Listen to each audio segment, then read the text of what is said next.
نحمده ونستعينه ونستغفره ونعوذ بالله من شرور أنفسنا ومن سيئات أعمالنا من يهده الله فلا مضل له ومن يضلل فلا هادي له وأشهد أن لا إله إلا الله وحده لا شريك له وأشهد أن محمدا عبده ورسوله يا أيها الذين آمنوا اتقوا الله حق تقاته ولا تموتن إلا وأنتم مسلمون يا أيها الناس اتقوا ربكم الذي خلقكم من نفس واحدة وخلق منها زوجها وبث منهما رجالا كثيرا ونساء واتقوا الله الذي تساءلون به والأرحام إن الله كان عليكم رقيبا يا أيها الذين آمنوا اتقوا الله وقولوا قولا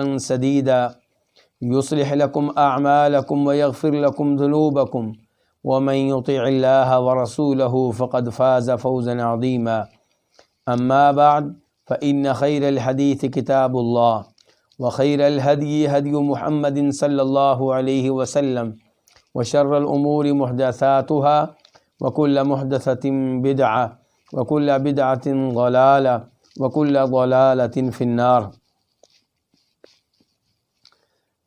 الوافی بما فی الصحیحین، صحیح بخاری اور صحیح مسلم کی احادیث پہ مشتمل وہ کتاب ہے جس میں کوشش کی گئی ہے کہ احادیث کا تکرار نہ ہو۔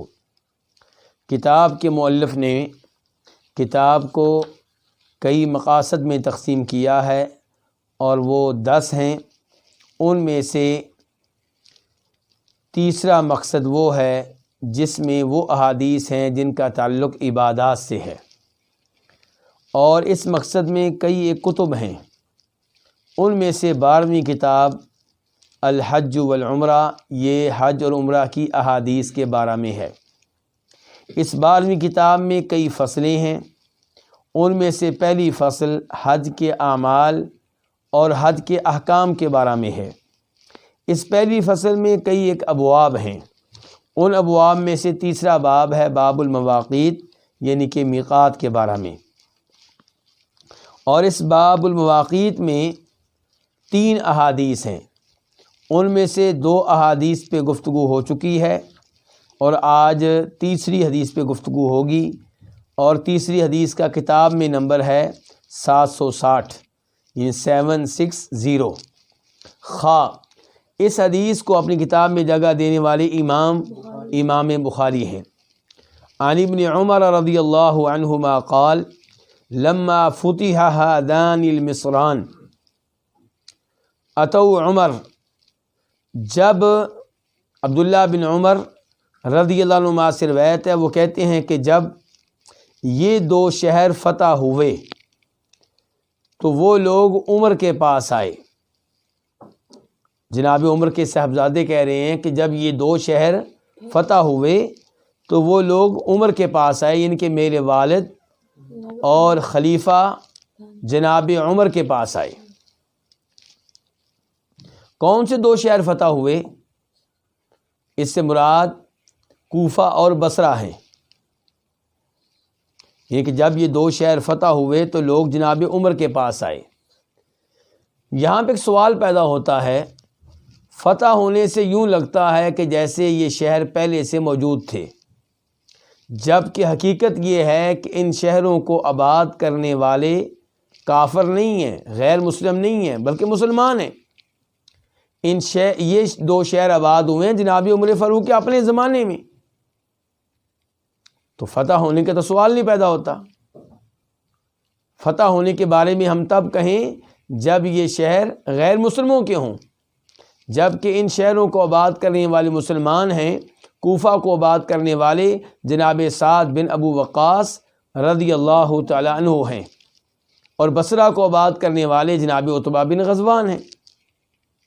تو پھر یہ لفظ کیوں بولا گیا ہے، اور بولنے والے کون؟ عبداللہ بن عمر، کہ جب یہ 2 شہر فتح ہوئے تو لوگ جناب عمر کے پاس آئے۔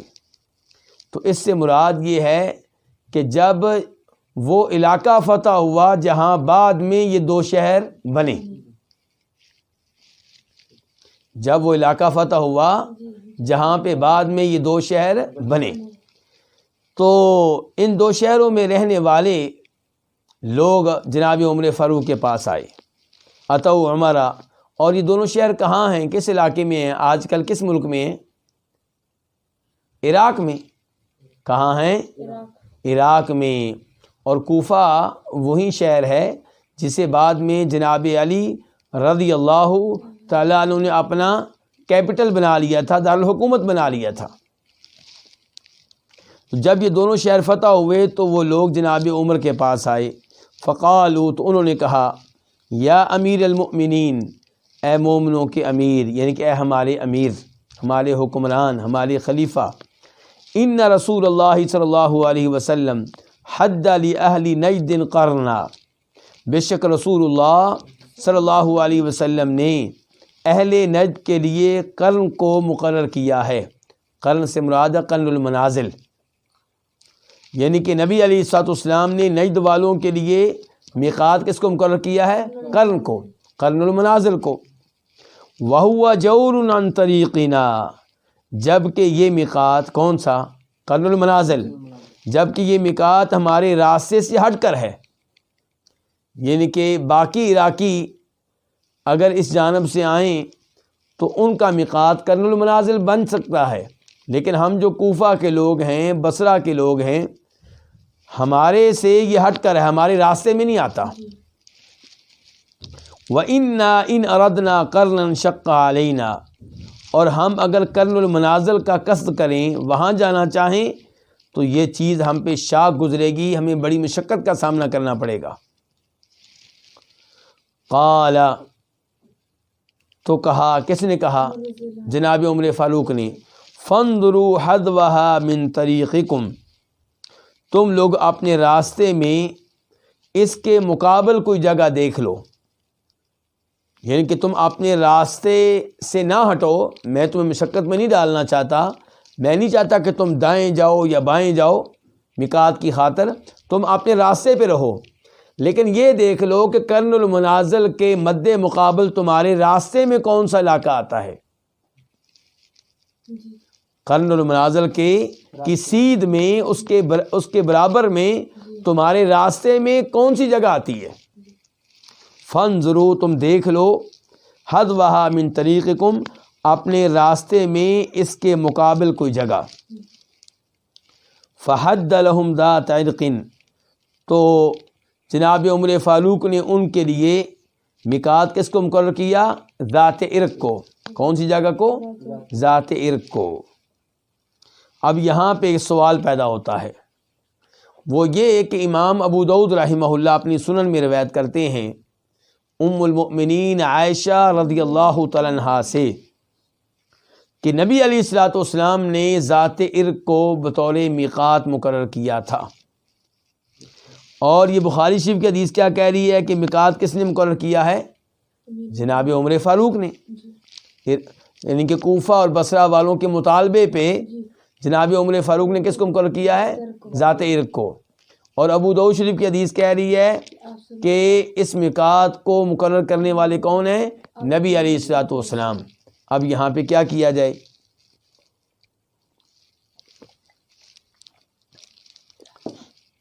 ایک کام تو وہ ہو سکتا ہے جو منکرین حدیث کرتے ہیں، ایک کام وہ ہو سکتا ہے جو وہ کرتے ہیں جو احادیث کا مذاق اڑانے والے ہیں، جو احادیث کو اپنی تنقید کا نشانہ بنانے والے ہیں، جن کے دلوں میں احادیث کی کوئی عظمت اور کوئی تقدس نہیں ہے۔ اور ایک کام وہ کرتا ہے جس کے دل میں نبی علیہ الصلوۃ والسلام کی احادیث کی محبت ہے۔ منکرین حدیث میں سے کوئی ہوگا تو کیا کہے گا؟ لو جی، احادیث میں تضاد ہے۔ احادیث میں کیا ہے؟ بخاری کی حدیث کہہ رہی ہے اس میقات کو مقرر کرنے والے کون ہیں؟ نبی صلی اللہ علیہ وسلم۔ اور ابو داؤد کی حدیث کہہ رہی ہے اس میقات کو مقرر کرنے والے کون ہیں؟ ہم الٹ کر گئے، بخاری کی حدیث کہہ رہی ہے کہ اس میقات کو مقرر کرنے والے کون ہیں؟ جناب عمر فاروق۔ اور ابو داؤد شریف کی حدیث کہہ رہی ہے کہ اس میقات کو مقرر کرنے والے کون ہیں؟ نبی صلی اللہ علیہ وسلم۔ تو جس کے دل میں احادیث کا احترام نہیں ہوگا، وہ کہے گا ان احادیث میں کیا ہے؟ تضاد ہے، ٹکراؤ ہے۔ اور جس کے دل میں احادیث کا احترام ہے، جو جانتا ہے کہ نبی علیہ الصلوۃ والسلام سچے ہیں اور جو آپ پہ وحی نازل ہوئی وہ بھی سچائی پہ مبنی ہے، اس کو پتہ ہوتا ہے کہ احادیث میں ٹکراؤ نہیں ہو سکتا، تو وہ یہاں پہ کیا کہے گا؟ وہ یہ کہے گا کہ دونوں روایتیں اپنی جگہ پہ بالکل ٹھیک ہیں۔ نبی علیہ الصلوۃ والسلام نے عراق والوں کے لیے ذات عرق کو بطور میقات مقرر کیا تھا، لیکن یہ بات عام نہیں ہو سکی، یہ بات لوگوں میں پھیل نہیں سکی۔ تو کوفہ اور بصرہ کے باشندوں کو اس بات کا علم نہیں تھا کہ نبی علیہ الصلوۃ والسلام ذات عرق کو پہلے سے میقات مقرر کر چکے ہیں۔ جناب عمر فاروق کے علم میں بھی یہ حدیث نہیں تھی، تو انہوں نے مشورہ کر کے اپنا اجتہاد کر کے ذات عرق کو میقات مقرر کیا ہے، اور ابو داؤد شریف کی حدیث سے پتہ چلا کہ اپنے اجتہاد میں وہ درست نکلے ہیں، صحیح نکلے ہیں۔ تو آپ کہہ سکتے ہیں کہ جناب عمر فاروق وہ عظیم شخصیت ہیں جو نبی علیہ الصلوۃ والسلام کی زندگی میں بھی کئی مشورے دیتے رہے، اور اللہ تعالیٰ نے آسمان سے جو وحی نازل کی وہ مشورے کے عین مطابق تھی۔ تو بہت سی جناب عمر فاروق کی آراء ایسی ہیں جو قرآن و حدیث کے مطابق ہیں، قرآن و حدیث کی نصوص کے مطابق ہیں۔ مثال کے طور پہ جناب عمر فاروق نے کہا تھا کہ اللہ کے رسول علیہ الصلوۃ والسلام ہم مقام ابراہیم کو نماز پڑھنے کی جگہ بنا لیں، تو اللہ نے آیت نازل فرما دی وَاتَّخِذُوا مِن مَقَامِ إِبْرَاهِيمَ مُصَلًّى، کہ ابراہیم کے کھڑے ہونے کی جگہ کو کیا بنا لو؟ نماز پڑھنے کا مقام مقرر کر لو، بنا لو۔ بدر کی لڑائی ہوئی، نبی علیہ الصلوۃ والسلام نے مشورہ کیا جناب صدیق سے بھی، جناب فاروق سے بھی۔ تو جناب ابو بکر صدیق رضی اللہ عنہ نے مشورہ دیا کہ لوگ ہمارے رشتہ دار ہیں اور ان لوگوں سے غلطیاں ہوئی ہیں، تو ہم ان کے اوپر جرمانہ ڈالتے ہیں، ان سے معاوضہ لیتے ہیں، اور ان کو موقع مل جائے گا سوچنے کا اسلام کے بارے میں، شاید باب مسلمان ہو جائیں، اور معاوضے سے ہمیں کیا فائدہ ہوگا کہ ہم آئندہ لڑائیوں کے لیے تیاری کر سکیں گے۔ تو ان کا مشورہ یہ تھا کہ ان کو قتل نہ کیا جائے۔ جناب عمر فاروق کی رائے یہ تھی کہ ان کو قتل کیا جائے، یہ اللہ کے دشمن ہیں، ان کی گردنیں اتار دی جائیں۔ نبی علیہ الصلوۃ والسلام جو رحمت للعالمین تھے، آپ نے جناب ابو بکر کی رائے قبول کی اور معاوضہ لے کر ان لوگوں کو چھوڑ دیا۔ آسمان سے وحی نازل ہوئی کہ ما کان لنبی ان یکون لہ اسرا حتی یسخن فی الارض تریدون عرض الدنیا واللہ یرید الآخرہ۔ یہ اور وہ آیت جو اس سے پہلے نازل ہوئی ہے یا اس کے بعد نازل ہوئی ہے، لولا کتاب من اللہ سبق لمسکم فیما اخذتم عذاب عظیم، ان آیات کا خلاصہ اور مفہوم یہ ہے کہ جناب عمر فاروق کی رائے بالکل درست تھی، انہیں قتل کرنا چاہیے تھا اور معاوضہ لے کر ان کو چھوڑ دینا مناسب نہیں تھا۔ تو یہ آیات بھی جناب عمر فاروق کی رائے اور مشورے کے مطابق ہیں۔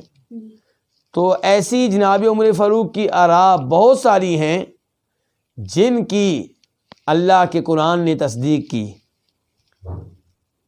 تو یہ چیز بھی ان میں سے ایک کہلائے گی جن چیزوں میں جناب عمر فاروق کی رائے کی تصدیق وہی کر رہی ہے، حدیث کر رہی ہے، اور نبی علیہ الصلوۃ والسلام کے فوت ہونے کے بعد یہ یعنی کہ یہ عظیم کام سر انجام پایا ہے۔ جناب عمر فاروق کی رائے درست نکلی جبکہ ان کو حدیث کا علم نہیں تھا۔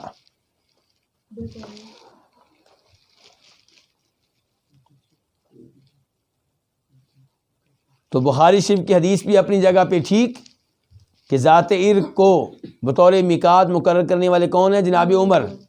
اور ابو داؤد شریف کی حدیث بھی بالکل ٹھیک کہ اللہ کے رسول علیہ السلام نے کام کیا تھا لیکن جناب عمر فاروق کے علم میں نہیں تھا۔ اور اس سے ہمیں کیا فائدہ ملا کہ جناب عمر فاروق کتنے سمجھدار تھے، کس قدر مجتہد تھے، اور کس قدر ان کی آراء یعنی کہ درست ہوا کرتی تھی، کہ عام طور پہ ان کی آراء ایسی ہیں جن کی تصدیق قرآن نے کی ہے، وحی نے کی ہے۔ تو اب میقات جو نبی علیہ السلام نے مقرر کی کتنے ہو گئے؟ 5. 4 کے بارے میں حدیث پہلے ہم پڑھ چکے ہیں، حدیث نمبر 758 اور 759، اور اب یہ 5ویں میقات کا تذکرہ اس روایت میں آیا 760 میں۔ اب ہم بڑھتے ہیں اس کے بعد والے باب کی طرف، باب نمبر 4، باب لباس المحرم وما یباح له فعلہ۔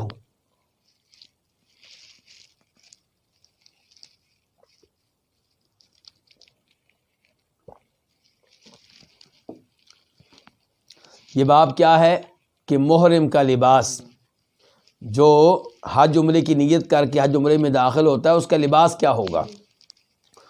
جو حج عمرے کی نیت کر کے حج عمرے میں داخل ہو جائے اس کو کیا کہتے ہیں؟ محرم۔ تو محرم کے کا لباس وما یباح له فعلہ، اور کون سے افعال اس کے لیے مباح ہیں، جائز ہیں، کون سے ایسے افعال ہیں جو اس کے لیے جائز ہیں حالت احرام میں، جن کو وہ اختیار کر سکتا ہے، سر انجام دے سکتا ہے۔ حدیث نمبر 761 قاف۔ اس حدیث کو اپنی کتب میں جگہ دینے والے امام کون سے ہیں؟ امام بخاری اور امام مسلم۔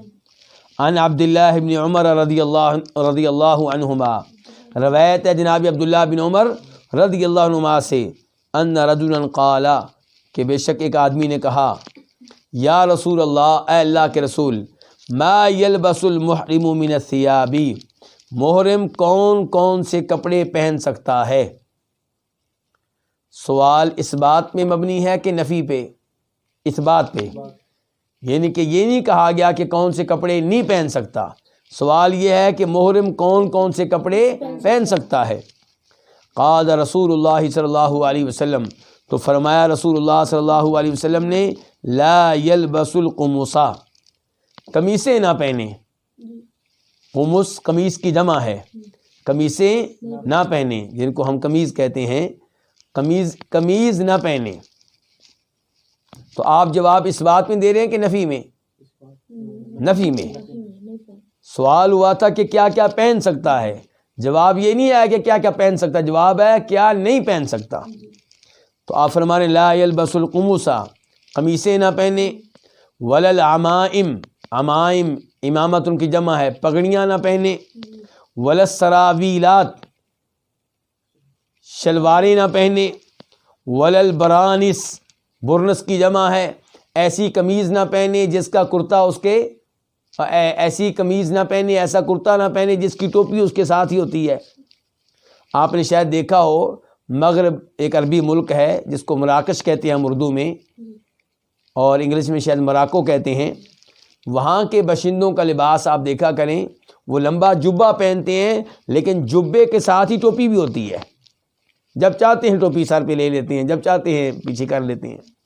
تو یہ مراد ہے ولا البرانس، ایسی قمیضیں نہ پہنے جن کے ساتھ ان کی کیا ہو؟ ٹوپی ہو۔ ولا الخفاف، خفاف خف ان کی جمع ہے، اور نہ ہی موزے پہنے، محرم نہ ہی موزے پہنے، الا احد، مگر یہ کہ کوئی ایسا ہو کہ لا یجد نعلین، جس کے پاس جوتے موجود نہ ہوں۔ جوتے موجود نہ ہوں اس کا مطلب کیا ہے؟ یعنی کہ جوتے خریدنے کی طاقت نہیں ہے، مال سرے سے موجود نہیں ہے، یا مال تھوڑا ہے اور جوتے کی قیمت زیادہ ہے، یا مارکیٹ میں بازار میں جوتا دستیاب نہیں ہے۔ تو فرمایا الا احد، آپ کہہ رہے ہیں موزے نہیں پہن سکتا، کون؟ محرم۔ اس کے بعد کہتے ہیں الا احد، سوائے اس آدمی کے لا یجد نعلین، جس کے پاس جوتے موجود نہیں ہیں۔ فلیلبس خفین، پس چاہیے کہ وہ موزے پہن لے۔ تو جس کے پاس جوتے نہ ہوں اس کو موزے پہننے کی اجازت ہے، ورنہ مرد کو جب کہ وہ حالت احرام میں ہو موزے پہننے کی اجازت نہیں ہے، اور ایسے جرابیں پہننے کی بھی اجازت نہیں ہے۔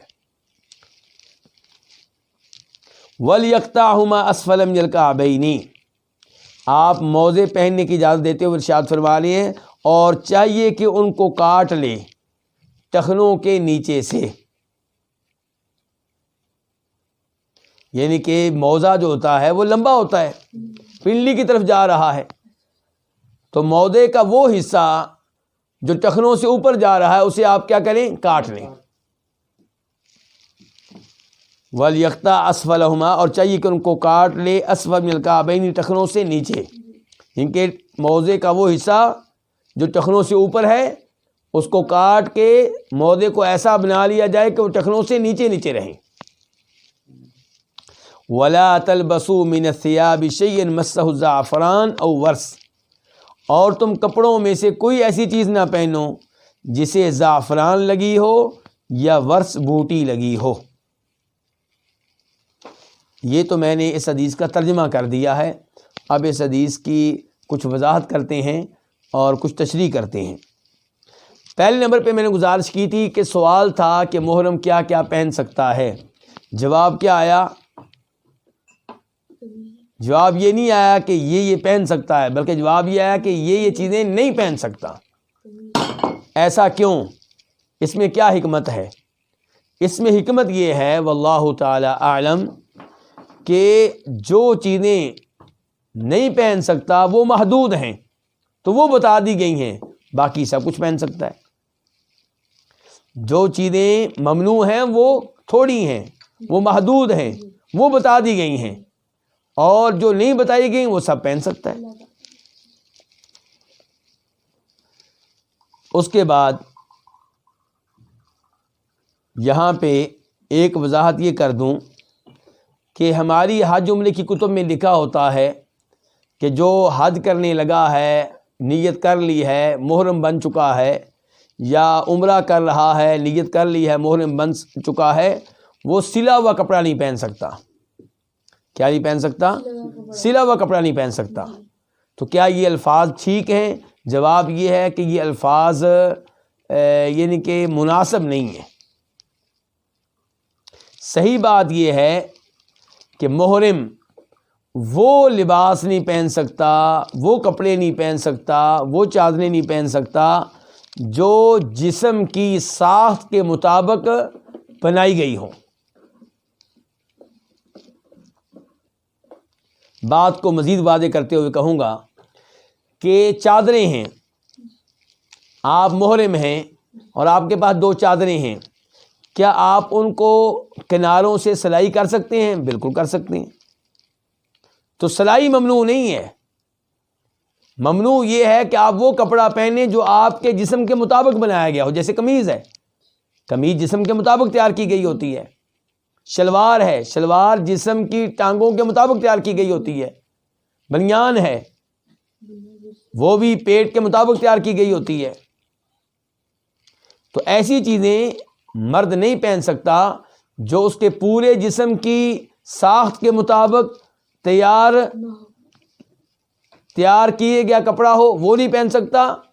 اور نہ ہی وہ کپڑا پہن سکتا ہے جو جسم کے کسی ایک حصے کے مطابق تیار کیا گیا ہو. اب چاہے اس میں سلائی ہوئی ہو یا اس کو بنا گیا ہو. اب آپ بنیان کو لے لیں، بنیان میں کئی دفعہ سلائی نہیں ہوتی، لیکن کیا پہن سکتا ہے؟ نہیں. کیوں؟ کیونکہ انسان کے پیٹ کے مطابق بنیان تیار کی گئی ہے. تو یہ لفظ جو ہے کہ وہ کپڑا نہیں پہن سکتا جسے سلا گیا ہو، جس میں سلائی ہو، یہ الفاظ حدیث کے الفاظ نہیں ہیں. یہ الفاظ نبی علیہ السلام کے الفاظ نہیں ہیں. یہ علماء کرام نے نتیجہ نکالا ہے احادیث سے، جبکہ یہ نتیجہ درست نہیں ہے.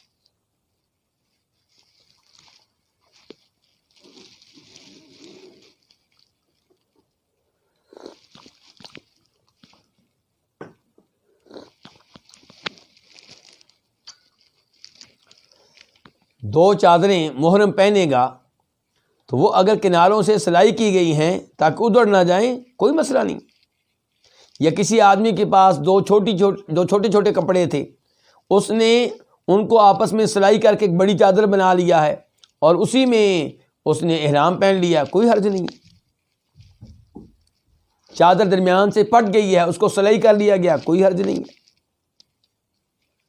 تو ممنوع وہ کپڑا ہے جو جسم کی ساخت کے مطابق، سائز کے مطابق تیار کیا گیا ہو، یا جسم کے کسی ایک حصے کی ساخت اور سائز کے مطابق تیار کیا گیا ہو، وہ ممنوع ہے.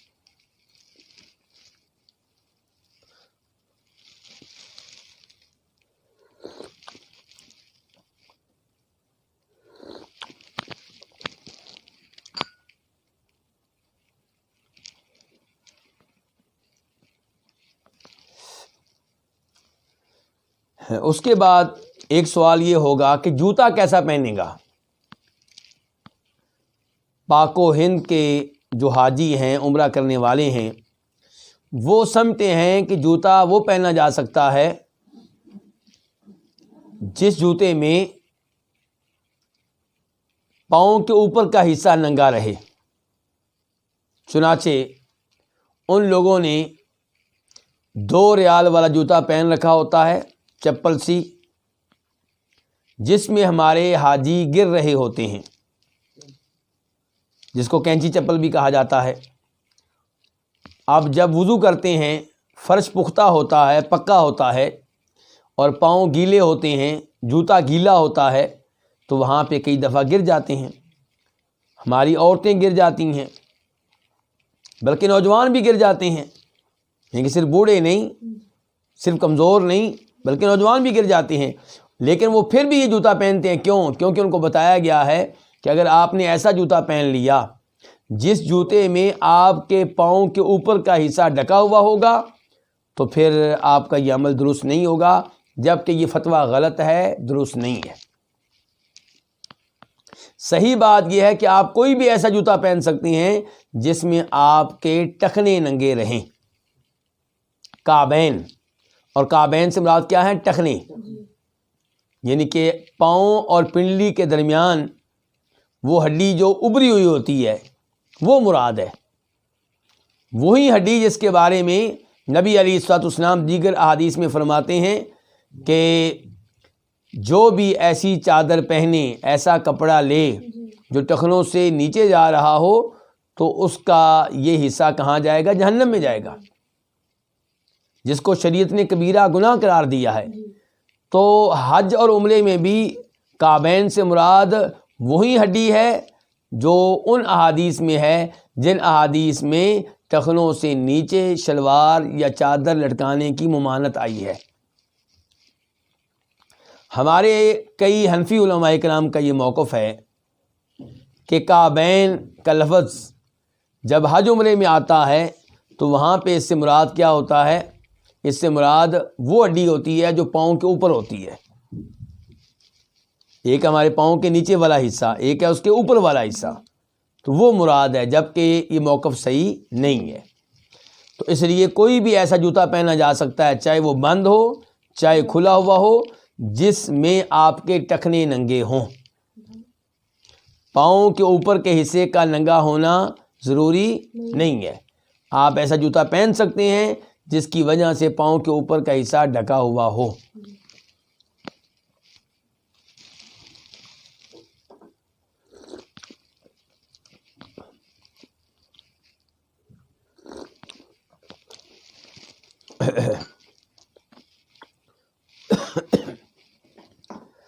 حدیث کے آخر میں لفظ ہیں کہ ایسا کپڑا نہ پہنو جسے زعفران لگا ہو یا جسے ورس بوٹی لگی ہو۔ اس سے کیا مراد ہے؟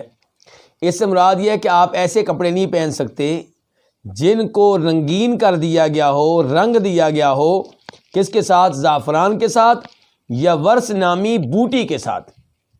ورس نامی بوٹی سے جب کپڑے کو رنگا جاتا تھا تو رنگ کون سا ہوتا تھا؟ زرد رنگ۔ تو یہ جو 2 چیزیں ہیں، زعفران اور ورس، ان دونوں سے آپ نے جس کپڑے کو رنگا ہوا ہے اس کپڑے کو آپ احرام کی حالت میں نہیں پہن سکتے۔ اور یہ آخری پابندی جو ہے زعفران والی، ورس والی، یہ مردوں کے لیے بھی ہے، عورتوں کے لیے بھی ہے۔ اس کی حکمت کیا ہے؟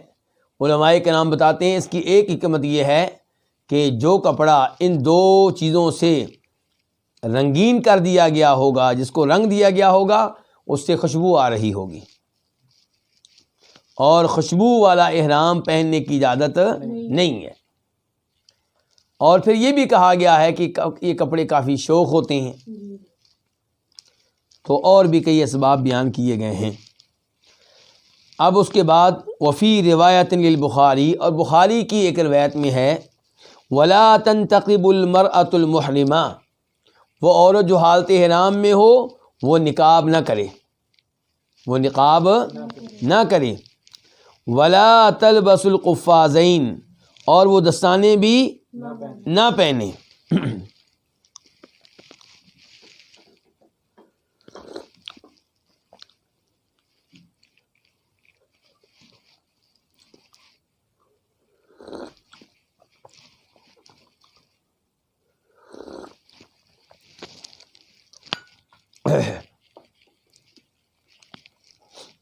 اس پوری حدیث پہ اگر آپ غور کریں گے تو آپ کو پتہ چلے گا کہ عورت کو کوئی بھی لباس پہننے کی اجازت ہے. وہ قمیض پہنے گی، وہ اپنے سر کو ڈھانک کر رکھے گی، وہ شلوار پہن سکتی ہے، وہ موزے پہن سکتی ہے، وہ جرابیں پہن سکتی ہے. بس اس کے بارے میں یہ کہا گیا ہے کہ وہ ایسا کپڑا نہ پہنے جس کو زعفران لگا ہو یا جس کو ورس نامی بوٹی سے رنگین کیا گیا ہو. اس کے بعد یہ الفاظ آ گئے کہ عورت جو ہے نقاب نہیں کر سکتی. کون سی عورت؟ جو حالت احرام میں ہے. یہاں پہ پہلے نمبر پہ یہ وضاحت کرنا چاہوں گا کہ اردو سپیکنگ عورتیں جب حج عمرے کے لیے آتی ہیں تو وہ یہ سمجھتی ہیں کہ شاید ہمارا حج عمرہ ابھی سے شروع ہو گیا ہے، حالانکہ حج عمرہ تب شروع ہوگا جب میقات پہ پہنچ کے کیا کہا جائے گا؟ لبیک اللہم عمرتن، اے اللہ میں عمرے کے لیے حاضر ہوں، جس کے بعد عورت پہ احرام کی پابندیاں عائد ہو جاتی ہیں. اگر وہ یہ کام دلی ایئرپورٹ پہ کر لیتی ہے، ڈھاکہ ایئرپورٹ پہ کر لیتی ہے، اسلام آباد ایئرپورٹ پہ کر لیتی ہے تو پھر پابندیاں وہیں سے شروع ہو جائیں گی. لیکن سنت طریقہ یہ ہے کہ نیت کہاں سے کی جائے؟ میقات سے. اور اگر آپ فلائٹ کے ذریعے جا رہے ہیں، جہاز کے ذریعے جا رہے ہیں، تو چونکہ جہاز تیزی سے گزرتا ہے تو آپ کچھ دیر پہلے نیت کر لیں میقات سے پہلے، تو اس میں کوئی حرج نہیں ہے. کیونکہ جہاز تیزی سے گزر گیا اور آپ نیت نہ کر سکے تو آپ کا بہت نقصان ہوگا، مالی طور پہ بھی اور ثواب کے لحاظ سے بھی. لیکن آپ اپنے گھر سے ہی نیت کر لیں، دلی میں، ڈھاکہ میں، کابل میں، اسلام آباد میں، تو یہ طریقہ جو ہے سنت کے مطابق نہیں ہے.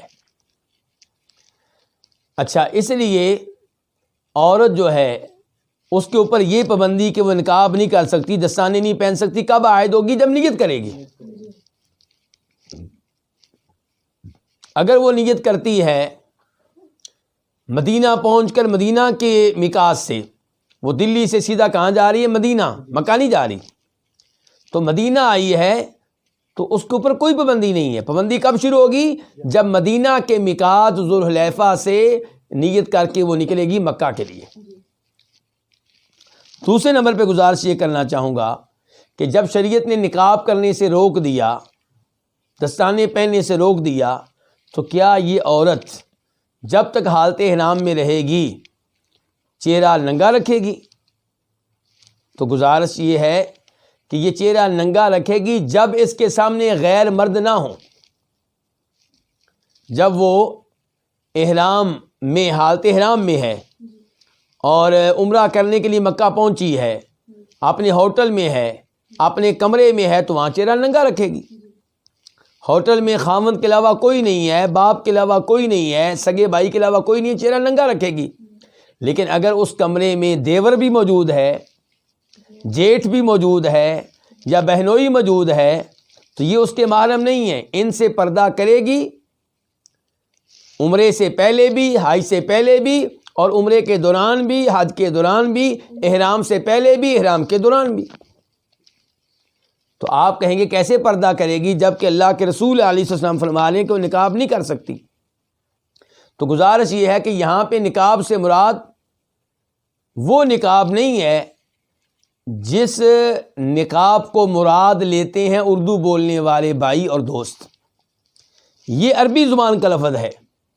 تو اس نقاب سے مراد وہ کپڑا ہے جس کو پردہ، چہرے کے پردے کے لیے چہرے کے سائز کے مطابق تیار کیا گیا ہوتا ہے.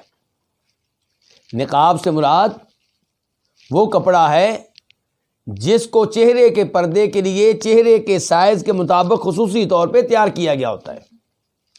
تو یہ کپڑا وہ نہیں لے سکتی جبکہ وہ حالت احرام میں ہے، جب وہ لبیک اللہم عمرتن کہہ کر یا لبیک اللہم حجن کہہ کر عمرے اور حج میں داخل ہو چکی ہے. تو ایسی عورت جو ہے جو حالت احرام میں، اس کا چہرہ ننگا رہے گا. لیکن جب غیر مرد سامنے آئیں گے تو کیا کرے گی؟ چہرے کو ڈھانکے گی. لیکن کیسے؟ نقاب سے نہیں. کسی بھی کھلے کپڑے سے، کھلی چادر سے، یعنی کہ وہ کپڑا جو چہرے کے سائز کے مطابق تیار کیا گیا چہرے کے پردے کے لیے، وہ نہیں لے گی۔ کھلی چادر، کھلا کپڑا کوئی بھی ہو، اس کے ساتھ اپنے چہرے کو ڈھانک لے گی۔ اور کئی عورتوں نے تکلف کیا ہوتا ہے، انہوں نے حالت احرام میں جب پردہ کیا ہوتا ہے تو وہ ایک بڑی سی ٹوپی رکھ لیتی ہیں ایسے، تاکہ یہ کپڑا جو ہے ہمارے چہرے کو نہ لگے۔ تو یہ تکلف ہے۔ یہ کیا ہے؟ جب غیر مرد سامنے آ جائیں تو عورت کو پردہ کرنے کی اجازت ہے، وہ پردہ کرے گی، اور چاہے وہ کپڑا چہرے کے ساتھ لگتا رہے، لیکن نقاب نہیں کرے گی۔ اس بارے میں ایک دو روایتیں بھی آپ کے سامنے رکھنا چاہوں گا۔ پہلے نمبر پہ امام سعید ابن منصور اپنی سنن میں روایت کرتے ہیں جناب عائشہ رضی اللہ تعالی عنہا سے، وہ کہتی ہیں کہ تسدل المرأۃ، کون کہہ رہی ہے؟ جناب عائشہ ہماری ماں فرما رہی ہیں تسدل المرأۃ جلبابہا، عورت اپنی چادر اپنے سر کے اوپر سے اپنے چہرے پہ لٹکائے گی۔ یہ جناب عائشہ کا یعنی کہ فتویٰ ہے، ان کا قول ہے، اور ظاہر ہے وہ بیان کر رہی ہیں جو انہوں نے نبی علیہ السلام سے سیکھا ہے۔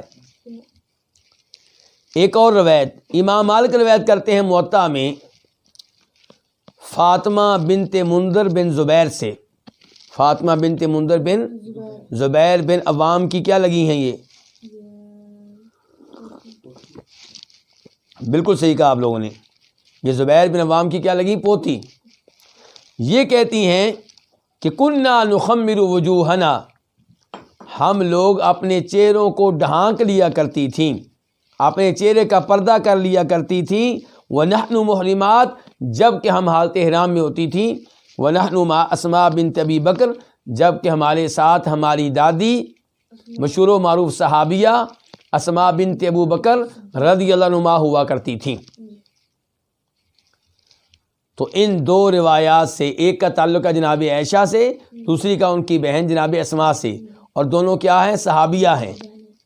تو اس سے پتہ چلا کہ حالت احرام میں جب غیر مرد سامنے آ جائیں تو عورت کیا کرے گی؟ پردہ کرے گی، لیکن نقاب نہیں کرے گی۔ نقاب سے مراد وہ کپڑا ہے جو چہرے کے سائز کے مطابق چہرے کے پردے کے لیے تیار کیا گیا ہوتا ہے، کسی بھی کھلے کپڑے سے پردہ کرے گی۔ اس کے بعد آپ نے کیا کہا؟ ولا تلبس القفازین، دستانے نہیں پہنیں گی، دستانے نہیں پہنیں گی، یہ اور چیز ہے، اور اپنے ہاتھوں کو کسی کپڑے میں چھپا لینا وہ اور چیز ہے۔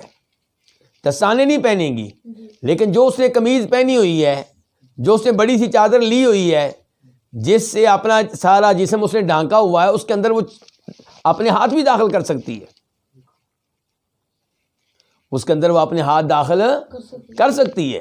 خصوصاً جب غیر مرد سامنے آ جائیں تو اپنے ہاتھوں کا پردہ کرنا چاہے تو اپنے ہاتھوں کو وہ داخل کر لے، کس میں؟ کسی بڑی چادر میں، یا اپنی قمیض کی جیب میں ڈال لے، کوئی مسئلہ نہیں۔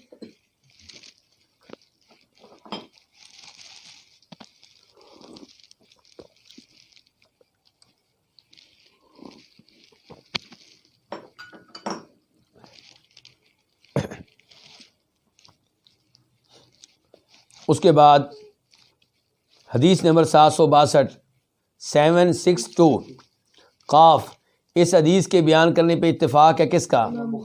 امام بخاری کا اور امام مسلم کا۔ عن ابن عباس رضی اللہ عنہما قال سمعت النبی صلی اللہ علیہ وسلم یخطب بعرفات، جناب عبداللہ ابن عباس رضی اللہ عنہما سے روایت ہے، وہ کہتے ہیں کہ میں نے نبی علیہ الصلوۃ والسلام سے سنا، یخطب، آپ خطبہ دے رہے تھے، بعرفات، میدان عرفات میں، یعنی کہ حج کے موقع پہ اپنے حج میں خطبہ دے رہے تھے میدان عرفات میں۔ تو وہاں پہ آپ نے کہا من لم یجد النعلین فلیلبس الخفین، جسے جوتے نہ ملیں وہ خفین پہن لے، موزے پہن لے، یعنی کہ حالت احرام میں مرد کو موزے پہننے کی اجازت نہیں ہے، لیکن جب جوتے نہ ملیں، دستیاب نہ ہوں یا لینے کی طاقت نہ ہو تو پھر وہ کیا کرے؟ موزے پہن لے۔ ومن لم یجد ازارن، اور جسے چادر نہ ملے، ازار سے مراد وہ چادر جو نیچے پہنی جاتی ہے، شلوار کی جگہ پہ پہنی جاتی ہے. اور جسے چادر نہ ملے فَلْيَلْبَسْ سَرَاوِيلَ، تو وہ شلوار پہن لے. یہ حکم آپ کس کو دے رہے ہیں؟ للمحرم. یہ احکام آپ کس کو دے رہے ہیں؟ محرم کو، اس آدمی کو جو حالت احرام میں ہوگا.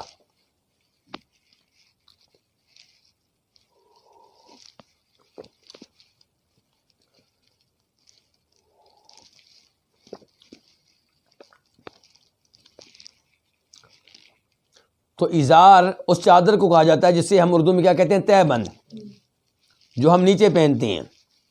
تو یہاں پہ شریعت نے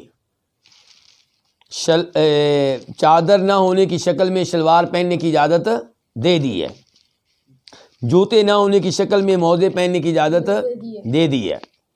یہاں پہ میں ایک مسئلے کی وضاحت کرنا چاہوں گا. ہمارے حاجی حضرات، عمرہ کرنے والے احباب جب ایئرپورٹ پہ آتے ہیں تو وہ تھکے ہارے ہوتے ہیں، پریشان ہوتے ہیں، وہ سفر کی تیاری کر کے تھک چکے ہوتے ہیں، اور اس سے پہلے گھر میں کئی لوگ ملنے آتے ہیں، ان کا استقبال کر کے بھی تھک چکے ہوتے ہیں. پھر ایئرپورٹ کی کاروائیاں، وہاں پہ ویزا چیک ہو رہا ہے، پاسپورٹ چیک ہو رہا ہے، سامان کو چیک کیا جا رہا ہے.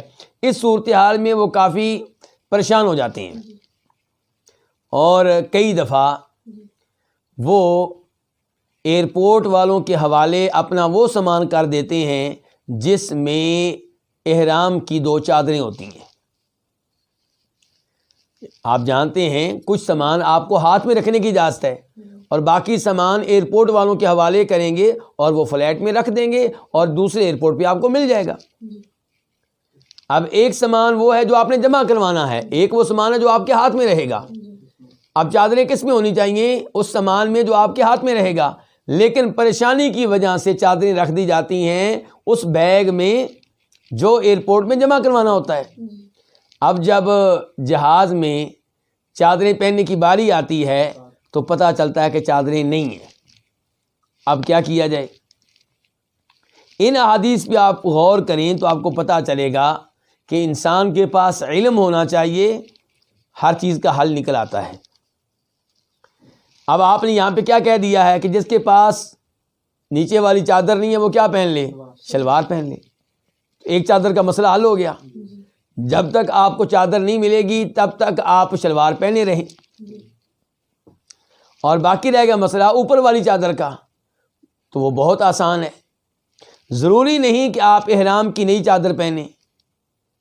آپ کے پاس اگر کوئی رومال ہے کسی بھی رنگ کا ہو، وہ آپ اوپر کی چادر کی جگہ پہ استعمال کر لیں. شریعت نے سفید چادریں پہننے کو واجب قرار نہیں دیا. ترغیب ہے کہ سفید چادریں ہونی چاہیے، لیکن واجب نہیں ہے. رنگین چادروں میں احرام پہنا جا سکتا ہے. خود نبی علیہ الصلوۃ والسلام نے ایک دفعہ سب چادریں پہنی ہوئی تھی، ترمذی شریف کی روایت ہے. تو اس لیے آپ کسی کے پاس سرخ رومال ہے جہاز میں، فلائٹ میں، تو اس سے آپ لے سکتے ہیں. آپ کی وائف کی کوئی زائد کوئی کپڑا ہے جس میں عورتوں سے مشابہت نہ ہو، وہ آپ لے سکتے ہیں. اگر یہ سب کچھ نہیں ہے، آپ اپنی قمیض کو بطور قمیض نہیں بطور چادر پہن سکتے ہیں. کیا مطلب؟ قمیض اتاریں، اب آپ اپنے جسم کندھوں کے اوپر رکھ لیں بطور چادر، بطور چادر آپ اپنے کندھوں کے اوپر رکھ لیں. تو اسی لیے میں نے کہا تھا کہ سلا ہوا لباس ممنوع نہیں ہے. ممنوع وہ لباس ہے جو جسم کی ساخت کے مطابق تیار کیا گیا ہو. اب جب قمیض کو آپ نے بطور چادر پہن لیا تو کوئی مسئلہ نہیں ہے.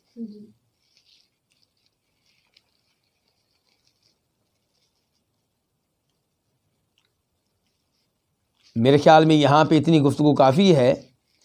اب ہم بڑھتے ہیں اس کے بعد والے باب کی طرف.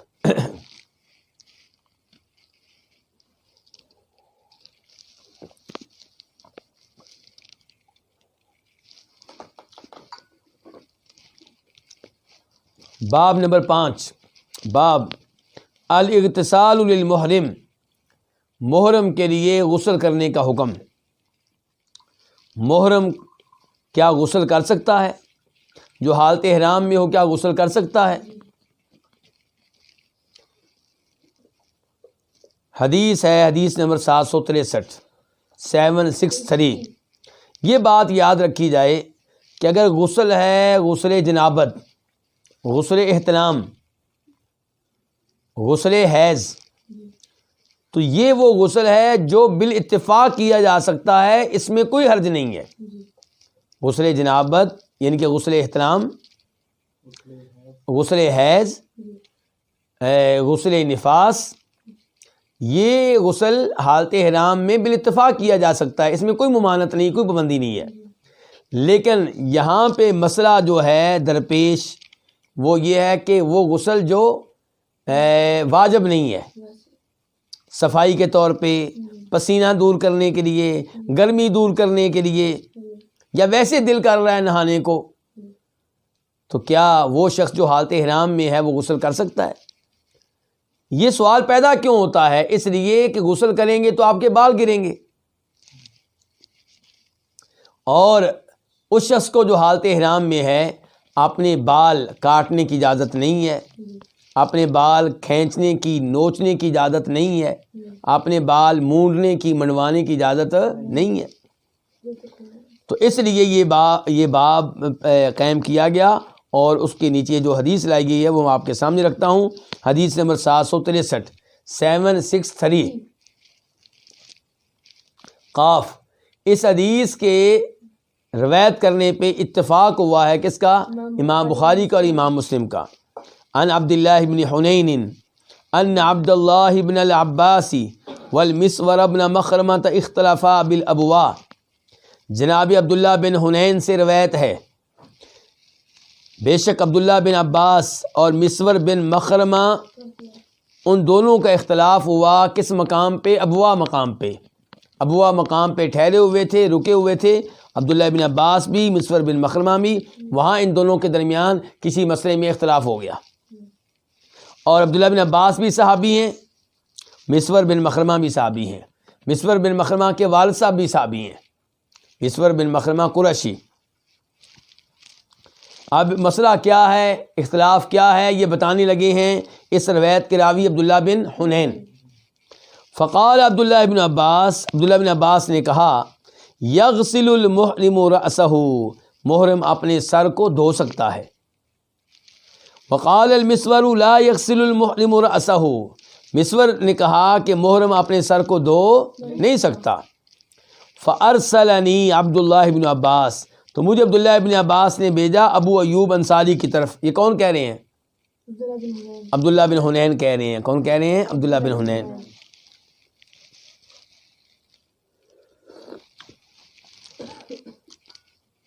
وہ کہتے ہیں مجھے عبداللہ بن عباس نے بھیجا ابو ایوب انصاری کی طرف، یعنی کہ ابو ایوب انصاری خالد بن زید، مشہور و معروف صحابی، میزبان رسول صلی اللہ علیہ وسلم۔ تو عبداللہ بن حنین کہتے ہیں فوجدتہ یغتسل بین القرنین، میں نے ان کو اس حال میں پایا کہ وہ کنویں کی دو لکڑیوں کے مابین غسل کر رہے ہیں۔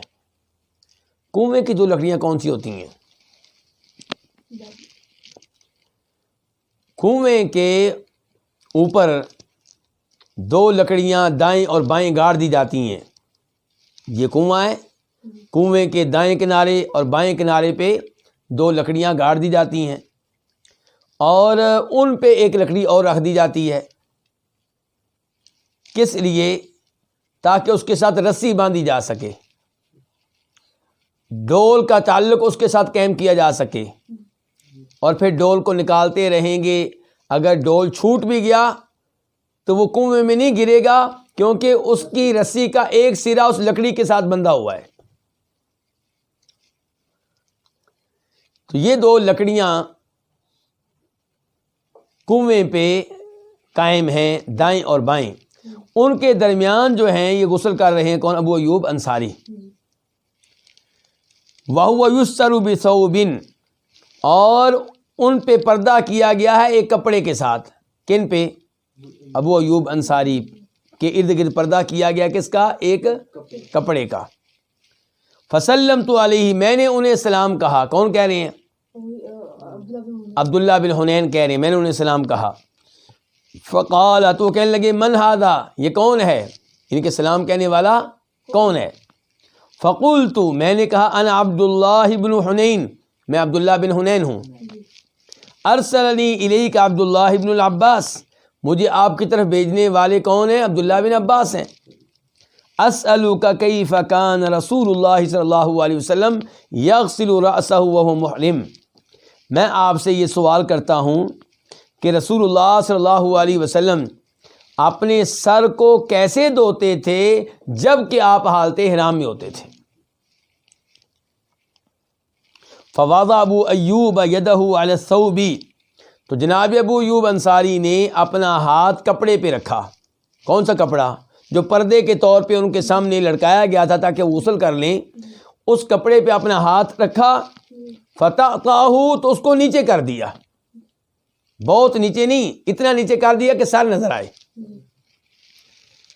حتی بدا لی رأسہ، عبداللہ بن حنین کہتے ہیں یہاں تک کہ مجھے ان کا سر نظر آنے لگا۔ ثم قال لانسان یصب علیہ، پھر انہوں نے ایک انسان سے کہا، پھر انہوں نے اس انسان سے کہا جو ان پہ پانی بہا رہا تھا، اس سے کہا اسبب، پانی بہاؤ۔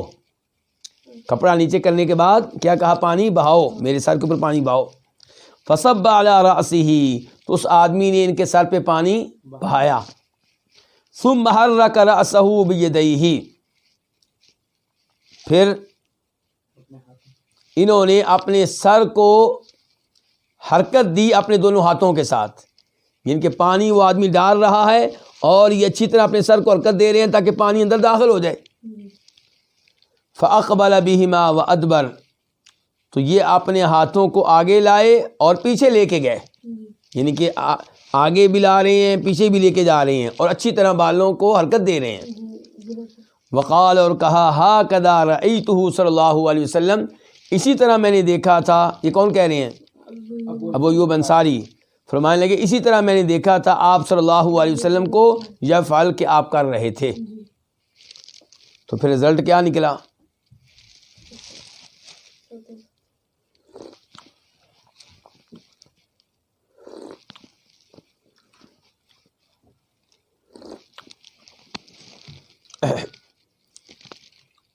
رزلٹ یہ نکلا کہ حالت احرام میں غسل کیا جا سکتا ہے اور اس میں کوئی حرج نہیں ہے، چاہے غسل واجب نہ ہو۔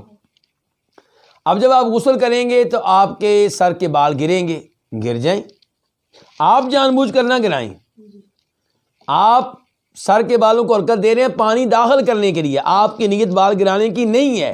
گر گیا کوئی مسئلہ نہیں، وہ تو وضو کرتے ہوئے بھی گریں گے، آپ کی داڑھی کے بال سر کے گریں گے مسح کرتے ہوئے، آپ کے بازوؤں کے گریں گے بازوؤں کو دھوتے ہوئے وضو کے دوران، آپ کی ٹانگوں کے گریں گے جب آپ وضو کر رہے ہوں گے، اور پھر ایسے ہی خارش ہو رہی ہے آپ کو، تو آپ کا ارادہ بال گرانے کا نہیں، خارش کرنے کا ہے، تو آپ خارش کر سکتے ہیں چاہے بال گر جائیں، اس میں کوئی حرج نہیں ہے۔ اور یہ مسائل میں کیوں واضح کر رہا ہوں؟ کیونکہ میں نے دیکھا ہے کہ پاک و ہند کے حاجی، اردو سپیکنگ حاجی ان امور میں بڑے تنگ ہو رہے ہوتے ہیں۔ فتویٰ یہ دیا گیا ہوتا ہے کہ خارش نہیں کرنا، بال گر جائے گا، غسل نہیں کر سکتے، بال گر جائیں گے، اور وہ بیچارے بڑے پریشان ہوتے ہیں۔ تو ضرورت اس بات کی ہے کہ انہیں درست معلومات دی جائیں، وہ معلومات جو قرآن و حدیث سے ثابت ہوں۔ اب یہ روایت اپنے اختتام کو پہنچی، لیکن سفیان بن عیینہ جب اس حدیث کو بیان کرتے ہیں تو وہ اس میں کچھ اضافہ بھی لے کر آئے ہیں۔ وہ اضافہ کیا ہے کہ فرجعت الیہما، یہ عبداللہ بن حنین کہتے ہیں میں ان دونوں کی طرف واپس گیا، کن دونوں کی طرف؟ عبداللہ بن عباس اور مسور بن مخرمہ کی طرف۔ فاخبرتہما، تو میں نے ان کو رزلٹ بتایا، نتیجہ بتایا کہ ابو ایوب انصاری نے جواب دیا ہے عملی طور پہ غسل کر کے، اور کہا ہے کہ میں نے ایسا ہی دیکھا ہے، کس کو؟ آپ صلی اللہ علیہ وسلم کو ایسا کرتے ہوئے میں نے دیکھا ہے۔ تو مسور نے کہا عبداللہ بن عباس سے اس موقع پہ جب رزلٹ سامنے آ گیا تو مسور بن مخرمہ نے عبداللہ بن عباس سے کیا کہا؟ لا اماریک ابداً، میں آئندہ کبھی بھی آپ سے بحث و مباحثہ نہیں کروں گا، یعنی کہ آپ کا علم بہت زیادہ ہے ماشاءاللہ، آپ کے پاس احادیث ہیں، آئندہ میں آپ سے کوئی بحث و مباحثہ نہیں کروں گا۔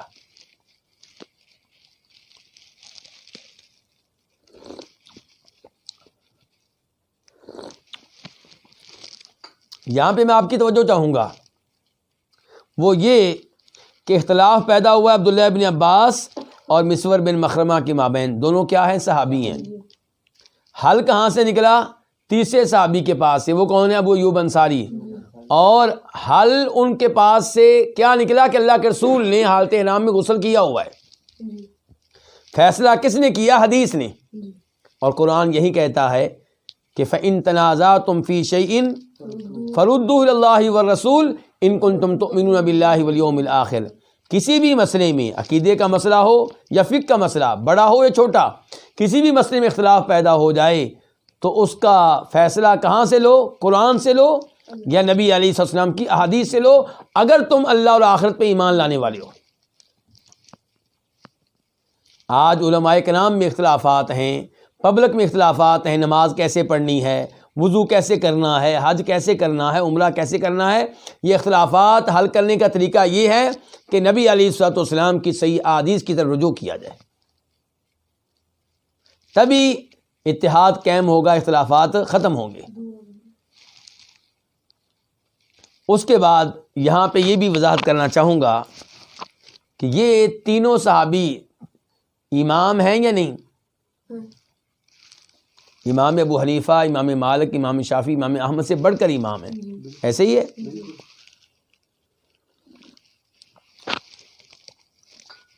ان میں جب اختلاف پیدا ہوا تو کیا انہوں نے یہ کہا کہ بھائی میں بھی امام ہوں، آپ بھی امام ہیں، میں بھی سٹار ہوں، آپ بھی سٹار ہیں، جو آپ نے کیا وہ بھی ٹھیک، جو میں نے کیا وہ بھی ٹھیک؟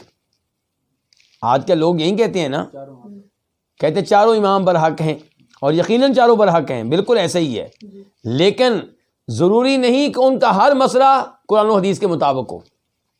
مجموعی طور پہ چاروں امام برحق ہیں، چاروں ہمارے امام ہیں، لیکن یہ کہہ دینا کہ چاروں اماموں کی فقہ میں جو بھی مسئلہ آیا، ہر مسئلہ چاروں کی طرف سے ٹھیک ہے، جو ایک چیز کو حرام کہے وہ بھی ٹھیک، جو مکروہ کہے وہ بھی ٹھیک، جو جائز کہے وہ بھی ٹھیک، یہ کیا ہوا؟ حق ایک ہے۔ حق کتنے ہیں؟ حق ایک ہے۔ تو یہاں پہ دیکھیے، ایسا نہیں ہوا کہ انہوں نے خود کہا ہو یا جو پاس کھڑے تھے انہوں نے کہا ہو کہ آپ اختلاف نہ کریں، آپ بھی صحابی ہیں، یہ بھی صحابی ہیں، آپ بھی امام ہیں، یہ بھی امام ہے، جو آپ نے کہہ دیا وہ بھی ٹھیک، جو انہوں نے کہہ دیا وہ بھی ٹھیک۔ نہیں، ٹھیک بات ایک تھی، اور وہ تھی جس کو اختیار کیا تھا کسی عبداللہ ابن عباس نے، اور فیصلہ کس کے ذریعے ہوا؟ حدیث کے ذریعے ہوا۔ تو پتہ چلا احادیث کی طرف رجوع کریں، اور انسان دلی طور پہ صحیح مومن ہو تو اختلافات ختم ہو جاتے ہیں، ضد رکھنے والا نہ ہو، ہر درم نہ ہو۔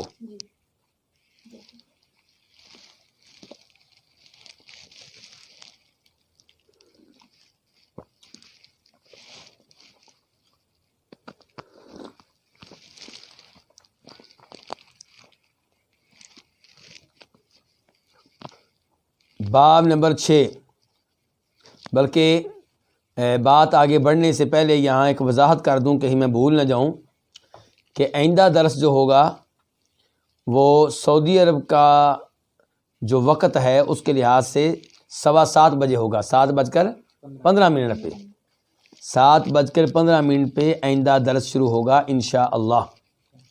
7:15 کہاں کے؟ سعودیہ کے۔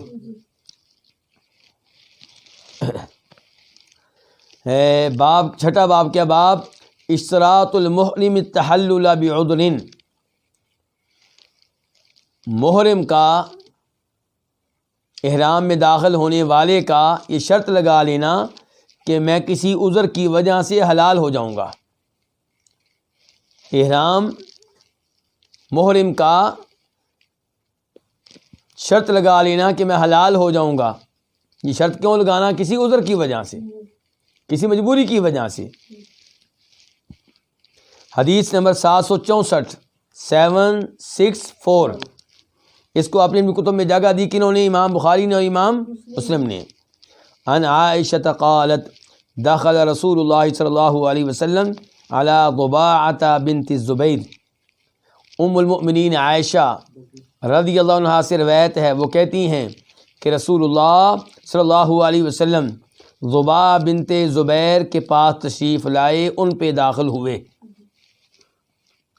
طباء بنت زبیر کس کی بیٹی ہیں؟ زبیر کی. اور زبیر کون ہے؟ زبیر بن عبد المطلب، یعنی کہ زبیر چچا ہیں کس کے؟ نبی علیہ الصلوۃ والسلام کے. تو پتہ چلا کہ آپ کے چچاؤں میں ایک چچا کا نام زبیر بھی ہے. اور زبا پھر آپ کی کیا لگی؟ چچا زاد بہن، جس کو آج کل لوگ کیا کہتے ہیں؟ کزن. تو آپ زبا بنت زبیر کے پاس تشریف لائے. فقال لها، تو آپ نے ان سے کہا لعلک اردت الحج، شاید کہ تو نے حج کا ارادہ کیا ہے، حج کا ارادہ کیا ہے تو نے.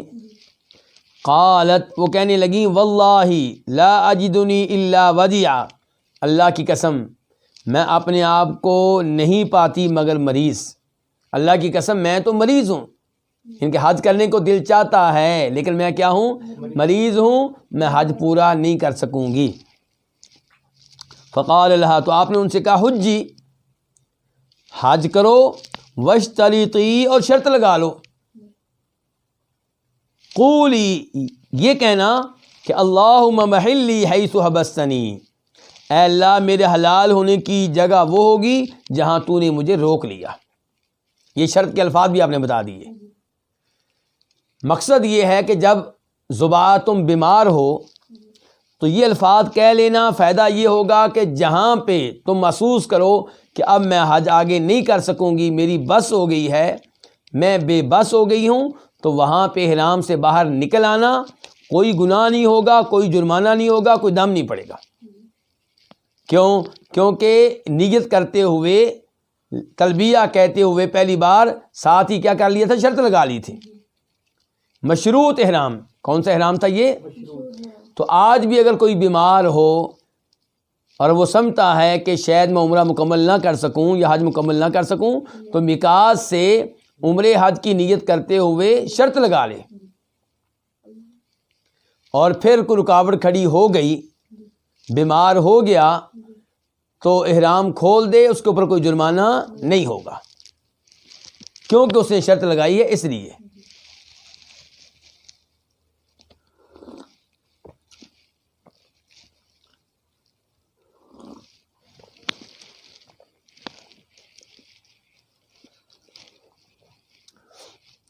تو اللہم محلی، اے اللہ محلی میرے حلال ہونے کی جگہ وہ ہوگی، میرے احرام سے باہر نکلنے کی جگہ وہ ہوگی جہاں تو مجھے روک لے گا.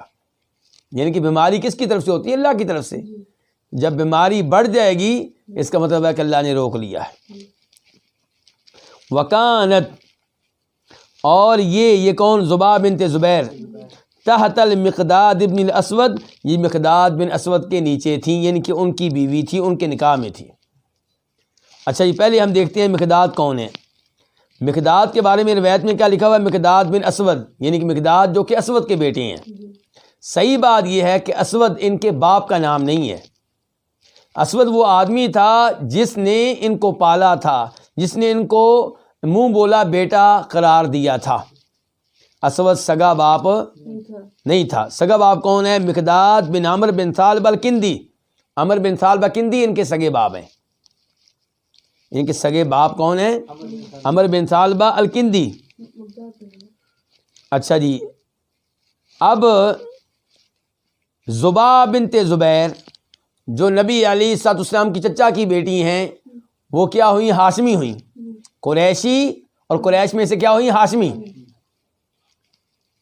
اور یہ مقداد بن اسود یہ قریشی نہیں ہے، یا آپ یوں کہیں کہ یہ ہاشمی نہیں ہے. یعنی کہ زبا بنت زبیر ہاشمی ہے اور مقداد بن اسود ہاشمی نہیں ہے.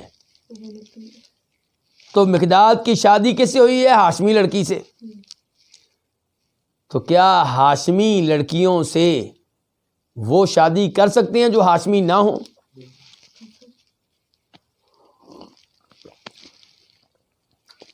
ہمارے ہاں یہ سمجھا جاتا ہے کہ جو سید فیملی سے تعلق رکھتے ہیں، یعنی کہ اپنی نسبت وہ نبی علیہ الصلوۃ والسلام کی طرف کرتے ہیں کہ ہم آپ کے خاندان میں سے ہیں یا جناب علی کے خاندان میں سے ہیں، اور یہ کہ ہم ہاشمی ہیں، وہ سمجھتے ہیں کہ ہماری بچیوں سے غیر ہاشمی شادی نہیں کر سکتا. جبکہ نبی علیہ الصلوۃ والسلام کی طرف آپ دیکھیں اور صحابہ کرام کی طرف دیکھیں تو آپ کو معاملہ اس کے برعکس ملے گا. خود نبی علیہ الصلوۃ والسلام کی 2 بیٹیاں جناب عثمان بن عفان کے گھر میں گئی ہیں، ان کی بیویاں بنی ہیں، اور جناب عثمان ہاشمی نہیں ہیں، قریشی ہیں لیکن ہاشمی نہیں ہیں، اور آپ کی بیٹیاں کون ہیں؟ وہ ہاشمی ہیں.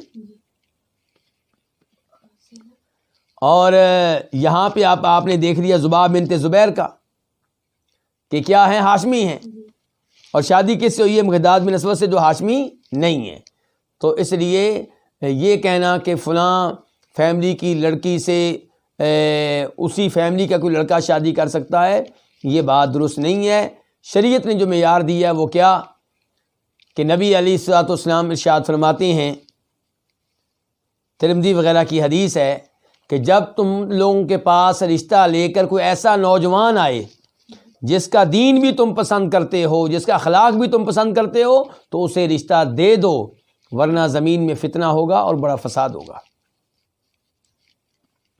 تو اپنی فیملی، اپنی برادری کے چکر میں بچیوں کو لیٹ کر دینا، شادی ان کی لیٹ کرنا، یا ان کی شادی کسی ایسے آدمی سے کر دینا جو بے نماز ہے، داڑھی مونڈتا ہے، سود لیتا ہے، لیکن یہ کہ ہماری فیملی کا ہے، یہ درست نہیں ہے. اس بچی کا باپ روز قیامت کیا جواب دے گا؟ آپ اس لڑکے کو تلاش کریں جو نماز پڑھنے والا ہو، توحید کے اوپر ہو، رزق حلال کا اہتمام کرتا ہو، کبیرہ گناہوں سے بچتا ہو، آپ کی فیملی سے ہو یا نہ ہو. اس کے بعد باب نمبر 7، باب احرام النفساء والحائض. وہ عورت جو نفاس کی حالت میں ہو اور وہ عورت جو حیض کی حالت میں ہو، ان کا احرام، یعنی کہ ان کا احرام کیسے ہوگا، ان کے احرام کا کیا حکم ہے. نفساء اس عورت کو کہتے ہیں جسے نفاس کا خون آتا ہے، اور نفاس وہ خون ہے جو ولادت کی وجہ سے آتا ہے. کس وجہ سے آتا ہے؟ ولادت کی وجہ سے. اور حیض کے بارے میں آپ سب لوگ جانتے ہیں. تو جو عورت نفاس کی حالت میں ہے یا حیض کی حالت میں ہے، اس کے احرام کے بارے میں یہ باب ہے. حدیث نمبر 765 765 میم. اس حدیث کو اپنی کتاب میں جگہ دینے والے امام کا نام کیا؟ امام مسلم. عن عائشہ رضی اللہ عنہا قالت نفست اسماء بنت عمیس بمحمد ابن ابی بکر بالشجرہ. ام المؤمنین عائشہ رضی اللہ عنہا سے روایت ہے، وہ کہتی ہیں کہ نفست اسماء بنت عمیس، کہ اسماء بنت عمیس نے محمد بن ابو بکر کو جنم دیا شجرہ مقام پہ. کس مقام پہ؟ شجرہ، درخت کو کہتے ہیں. اصل میں یہ مقام ذوالحلیفہ ہے، مدینہ کا میقات. کون سا میقات ہے؟ تو وہاں پہ ایک درخت تھا، اس کی نسبت سے اس جگہ کو شجرہ بھی کہتے تھے. تو ورنہ یہ کیا ہے؟ مقام ذوالحلیفہ ہے، مدینہ کا میقات ہے.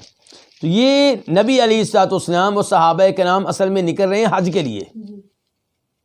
اور آپ دیکھیں کہ اسماء بنت عمیس کتنی باہمت خاتون ہیں. ان کو معلوم ہے کہ ولادت قریب ہے، پھر بھی حج کے لیے جا رہی ہیں، نبی علیہ الصلوۃ والسلام کے ساتھ حج کرنا چاہتی ہیں. تو یہ اسماء بنت عمیس، ان کا تھوڑا سا بلکہ میں تعارف کرا دوں. اسماء بنت عمیس یہ بنیادی طور پہ وائف ہیں، بیگم ہیں کس کی؟ جناب جعفر بن ابو طالب رضی اللہ تعالیٰ عنہ کی، جو جناب علی کے بھائی ہیں. یہ کہ جناب علی کی کیا لگی؟ بھابھی. جعفر کی، وہ جعفر طیار جن کو ہم کہتے ہیں، جعفر طیار، جن کے جنگ میں دونوں بازو باری باری کٹ گئے تھے، جن کے کافروں نے کاٹ ڈالے تھے، لیکن انہوں نے ہمت پھر بھی نہیں آ رہی تھی، پھر بھی لڑتے رہے. ایک بازو کٹ گیا پھر بھی لڑتے رہے، دوسرا کٹ گیا پھر بھی وہ میدان میں رہے، حتیٰ کہ انہیں شہید کر دیا گیا. تو یہ جعفر طیار جو ہیں ان کی وائف ہیں اسماء بنت عمیس. اچھا، اب جعفر بن ابو طالب جو ہیں وہ کون ہیں؟ ہاشمی ہیں اور آل بیت میں سے ہیں. کیونکہ صحیح بات یہ ہے کہ آل بیت میں شامل ہیں آپ کے مسلمان چچا اور آپ کے چچاؤں کی وہ اولاد جو مسلمان ہے. اب جعفر جو ہیں یہ مسلمان ہیں، اگرچہ ان کے والد مسلمان نہیں تھے، جناب علی کے بھائی ہیں اور صحابی بھی ہیں. تو یہ جو ہیں اسماء بنت امیس، ان کی شادی جعفر کے ساتھ ہوئی ہے. اب یہ بیوہ ہو چکی ہیں، تو بیوہ ہونے کے بعد ان سے شادی کس نے کی ہے؟ جناب ابو بکر صدیق رضی اللہ تعالیٰ عنہ نے. اندازہ کیجئے کہ ہاشمیوں میں، آل بیت میں اور دیگر صحابہ کرام میں کتنا اچھا تعلق ہے. اگر یہ لوگ آپس میں دشمن ہوتے تو نبی علیہ الصلوۃ والسلام جناب ابو بکر صدیق کو کہتے خبردار، آپ ہماری فیملی کی لڑکی سے شادی نہیں کر سکتے، ہم کر سکتے ہیں آپ کی بچیوں سے، آپ نہیں کر سکتے. یا جناب علی کہتے، اگر وہ سمجھتے ابو بکر صدیق ہمارے دشمن ہیں تو وہ کہتے خبردار، آپ ہماری بھابھی سے شادی کرنے کے بارے میں نہ سوچیں. لیکن ایسا نہیں ہوا. تو اسماء بنت امیس سے کس نے شادی کی ہے؟ ابو بکر صدیق رضی اللہ تعالیٰ نے. جب وہ فوت ہوئے پھر کس نے شادی کی ہے؟ جناب علی نے شادی کی ہے. اب آپ دیکھیے جناب علی نے شادی کب کی ہے؟ جب جناب ابو بکر فوت ہوئے ہیں. اس کا مطلب ہے وہ خلیفہ بن چکے ہیں. اگر جناب علی یہ سمجھتے کہ خلافت میرا حق تھا، ابو بکر صدیق نے میرا حق چھینا ہے، تو ان کی وائف سے شادی کیوں کرتے؟ کہتے یہ تو اب ان کی ہو گئی، ہمیں کیا لگے اس عورت سے، جس نے ابو بکر سے شادی کی میں اسے شادی کیوں کروں؟ لیکن صحابہ کرام آپس میں محبت کرنے والے، پیار کرنے والے، ان میں دشمنیاں نہیں تھیں. چھوٹی موٹی غلط فہمی وہ کہیں بھی ہو سکتی ہے، لیکن یہ باور کرانا کہ ایک دوسرے کے دشمن تھے، ایک دوسرے کے خون کے پیاسے تھے، ایسی کوئی بات نہیں ہے. اور اس سے یہ بھی پتہ چلا کہ صحابہ کرام اپنے معاشر ماحول میں کسی لڑکی کو بیوہ کے طور پہ رہنے نہیں دیتے تھے. کوشش ہوتی تھی کہ ادھر عورت بیوہ ہوئی، ادھر اس کے عدت کے ایام ختم ہوئے، کوئی نہ کوئی نکاح کا پیغام بھیج دیتا تاکہ اس عورت کو ایک نیا سہارا ملے، بجائے اس کے کہ وہ بازاروں میں نکلے کمانے کے لیے، لوگوں سے مانگنے کے لیے. اس کو نیا خاوند مل جاتا جو اس کا خرچہ برداشت کرتا، اس کے بچوں کی تربیت کرتا، اور وہ پہلے کی طرح محفوظ ہو کے رہتی کسی نہ کسی گھر میں. یہ اسماء بنت امیس بہت عظیم ہیں. انہوں نے ہی نبی علیہ الصلوۃ والسلام کی ایک بیٹی کو غسل دیا تھا جو فوت ہو گئی تھی، جناب زینب کو. اور اگر میں بھول نہیں رہا تو جناب فاطمہ کو غسل دینے میں جناب علی کے ساتھ مدد کرنے والی بھی یہی تھی. کون؟ اسماء بنت امیس. تو یہ اسماء بنت امیس جو ہیں، ان کے ہاں انہوں نے جنم دیا کس کو؟ محمد بن ابو بکر کو، شجرہ مقام پہ، یعنی کہ مقام ذوالحلیفہ پہ. ابھی یعنی کہ اس میقات پہ ابھی احرام باندھنا باقی ہے، ابھی تو وہاں پہ نیت کرنا تھی، تو وہاں پہ ولادت ہو گئی ہے. فَأَمَرَ رسول اللہ صلی اللہ علیہ وسلم أَبَا بَكْرٍ يَأْمُرُهَا أَن تَغْتَسِلَ وَتُحِلَّ. تو نبی علیہ الصلوۃ والسلام نے حکم دیا کس کو؟ جناب بکر رضی اللہ تعالیٰ عنہ کو، کہ یأمرها، کہ وہ ان کو حکم دیں، کن کو؟ اسماء بنت امیس کو، کہ ان تغتسل، وہ غسل کر لیں، وتحل، اور تلبیہ کہیں، نیت کر لیں، احرام میں داخل ہو جائیں. یہاں سے ایک دفعہ پھر میں کہوں گا، پتہ چلا اسماء بنت امیس کتنی باہمت خاتون ہے. اس حالت میں وہ پیچھے مڑنے کی بجائے آگے گئی ہیں. ولادت ہو چکی ہے، اب حج جیسا مشکل سفر، لمبا سفر، اونٹنی پہ سفر، اگر کوئی ایسی عورت ہوتی جو کم ہمت ہوتی، وہ کہتی بھائی اب بس، اب میں واپس جاتی ہوں مدینہ میں، کیونکہ مدینہ تو قریب ہے نا. لیکن وہ کدھر جا رہی ہیں؟ مکہ کی طرف جا رہی ہیں. اور یہ بھی پتہ چلا کہ نفاس کی حالت میں، حیض کی حالت میں احرام باندھا جا سکتا ہے.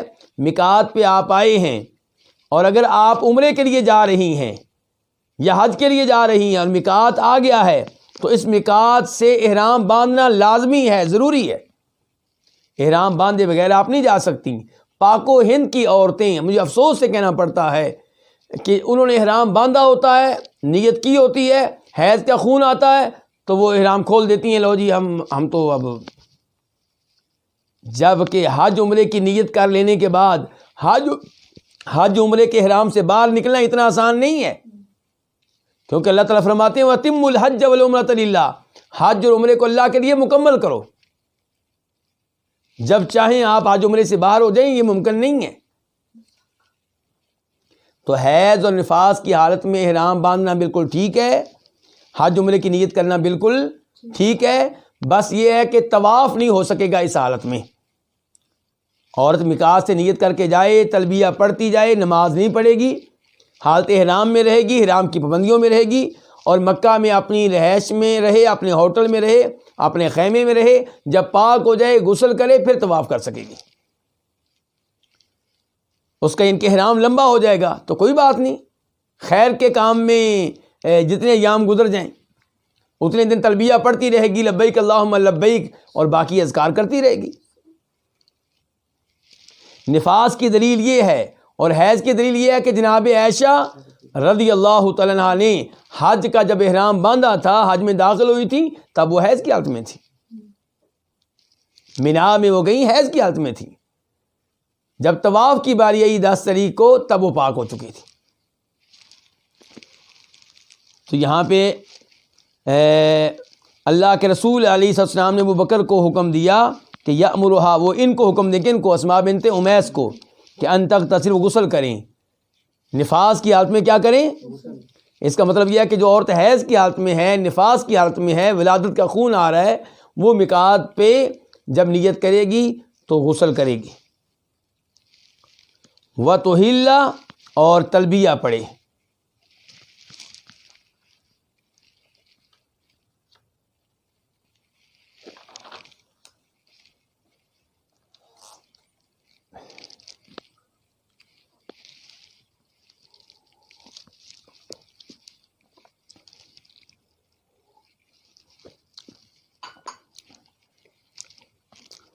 باب نمبر 8، باب الطیب و ترجیل الشعر عند الاحرام۔ یہ باب کس بارے میں ہے؟ خوشبو لگانا اور بالوں میں کنگھی کرنا، کس موقع پہ؟ احرام کے موقع پہ، یعنی کہ جب آپ احرام میں داخل ہو رہے ہیں، حج عمرے کی نیت کر رہے ہیں، تو نیت کرنے سے پہلے خوشبو لگانا اور اپنے بالوں میں کیا کرنا؟ کنگھی کرنا، اس بارے میں یہ باب ہے۔ حدیث نمبر 766 قاف۔ اس حدیث کو اپنی اپنی کتب میں جگہ دینے والے کون ہیں؟ امام بخاری اور امام مسلم۔ عن عائشہ رضی اللہ عنہا زوج النبی صلی اللہ علیہ وسلم قالت كنت اطیب رسول اللہ صلی اللہ علیہ وسلم لاحرامہ حین یحرم۔ ام المؤمنین عائشہ رضی اللہ تعالیٰ عنہا سے روایت ہے، جو کہ نبی علیہ السلام کی وائف ہیں، وہ کہتی ہیں کہ میں رسول اللہ صلی اللہ علیہ وسلم کو خوشبو لگایا کرتی تھی، لِإِحْرَامِهِ، آپ کے احرام کے موقع پہ، حین یحرم، جس وقت آپ احرام باندھتے تھے یا جس وقت آپ احرام میں داخل ہوتے تھے، یعنی کہ میقات پہ یا حج کے موقع پہ آپ جب عمرے کی نیت کرتے اور لبیک اللہم حجن یا لبیک اللہم عمرتن کہنے لگتے، اس سے پہلے نیت کر لینے سے پہلے میں آپ کو خوشبو لگا دیا کرتی تھی۔ دیگر روایات میں آتا ہے آپ کی داڑھی پہ اور سر کے بالوں پہ۔ تو اس سے کیا پتہ چلا کہ حج عمرہ میں باقاعدہ طور پہ داخل ہونے سے پہلے نیت کر لینے سے پہلے جسم پہ خوشبو لگا سکتے ہیں، داڑھی پہ، سر کے بالوں پہ، لیکن احرام کی چادروں پہ خوشبو نہیں لگائیں گے۔ اب یہ خوشبو آپ نے لگا لی، اس کے بعد آپ نیت کریں گے، اب نیت کر لی آپ نے، اب آپ حج عمرے میں داخل ہو گئے، اب خوشبو لگانا آپ کے لیے جائز نہیں ہے، لیکن جو پہلے سے لگی ہوئی ہے وہ خوشبو آتی رہے، کوئی مسئلہ نہیں ہے، کوئی مسئلہ نہیں ہے۔ جناب عائشہ کہتی میں اللہ کے رسول صلی اللہ علیہ وسلم کو خوشبو لگاتی تھی، لِإِحْرَامِهِ، آپ کے احرام کے وقت، حین یحرم، جس وقت آپ احرام کی نیت کرتے، حج عمرے میں داخل ہونے کی نیت کرتے. حین یحرم، یہاں پہ لفظ مسلم شریف میں آئے ہیں قبل ان یحرم، یعنی کہ احرام کے موقع پہ احرام میں داخل ہونے سے پہلے پہلے میں لگاتی تھی. یہ اہم بات ہے. وَلِحِلِّهِ، اور میں آپ کو خوشبو لگاتی تھی آپ کے حلال ہونے کے موقع پہ طواف کرنے سے پہلے. یعنی کہ حج میں 10 تاریخ کو جب آپ نے کنکریاں مار لیں، آپ نے قربانی کے جانور ذبح کر لیے، سر کے بال آپ نے منڈوا لیے، اب کیا رہ گیا ہے؟ طواف. تو طواف کرنے سے پہلے پہلے میں نے آپ کو خوشبو لگا دی، کیونکہ آپ حلال ہو چکے ہیں. اب 10 تاریخ کو جب انسان کنکریاں مار لے تو انسان حلال ہو جاتا ہے. خصوصاً جب کنکریاں مار لینے کے بعد سر کے بال بھی منڈوا لے تو 2 کام ہو چکے ہیں. اب وہ حلال ہے، اب وہ خوشبو لگا سکتا ہے. البتہ اپنی وائف کے قریب نہیں جا سکتا. وائف کے قریب تب جائے گا جب طواف کر لے گا. تو جناب عائشہ فرماتی ہیں کہ میں آپ کو خوشبو لگاتی تھی آپ کے احرام کے موقع پہ جس وقت آپ حج عمرے کی نیت کرتے، وَلِحِلِّهِ، اور آپ کے حلال ہونے کے موقع پہ جب آپ کے طواف کر لینے سے پہلے پہلے. طواف کون سا؟ حج کا طواف، طواف افاضہ 10 تاریخ کا طواف جو ہوتا ہے وہ مراد ہے.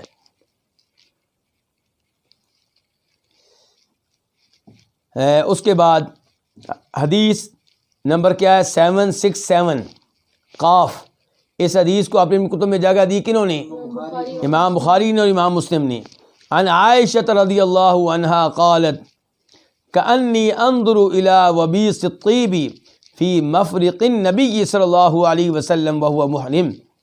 ام المؤمنین عائشہ رضی اللہ عنہا سے روایت ہے، وہ کہتی ہیں گویا کہ میں دیکھ رہی ہوں خوشبو کی چمک کی طرف نبی علیہ الصلوۃ والسلام کی مانگ میں.